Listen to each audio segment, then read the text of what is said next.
कहानी मिट्टी से वाइट कोट तक। एक छोटे से गांव में जहां सड़कें कच्ची थी और घर मिट्टी के, वहां एक लड़की रहती थी, आरती। उसका घर इतना छोटा था कि बरसात में छत से पानी टपकता था। कई बार रात का खाना सिर्फ सूखी रोटी होती थी। आरती के पिता मजदूरी करते थे, दिन भर धूप में काम, शाम को थका हुआ शरीर। माँ अक्सर बीमार रहती थी, लेकिन इलाज के पैसे नहीं होते थे। एक दिन माँ की तबीयत बहुत ज्यादा खराब हो गई।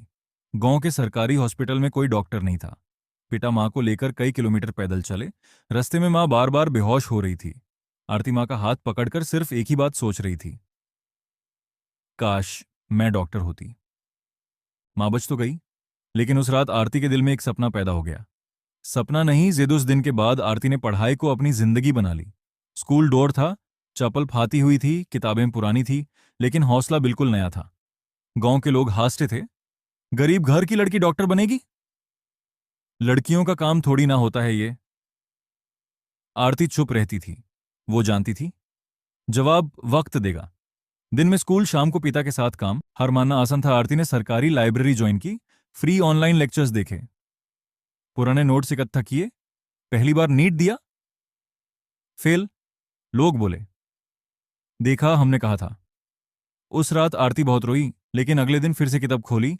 दूसरी बार फिर कब, फिर फेल। पिता ने प्यार से कहा, बेटा, अगर छोड़ना चाहो तो कोई जबरदस्ती नहीं। आरती ने सिर्फ इतना कहा, पापा, एक आखिरी कोशिश। वो दिन तीसरी बार एग्जाम दिया।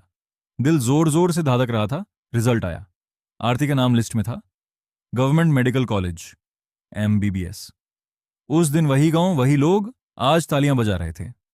White coat. कुछ सालों बाद आरती उसी हॉस्पिटल में खड़ी थी जहां कभी डॉक्टर नहीं मिला था। आज वो खुद डॉक्टर थी। उसकी पहली पेशेंट एक गरीब औरत जिसके पास इलाज के पैसे नहीं थे। आरती मुस्कुरा कर बोली, चिंता मत कीजिए, इलाज होगा। यूं से अपनी मां याद आ गई।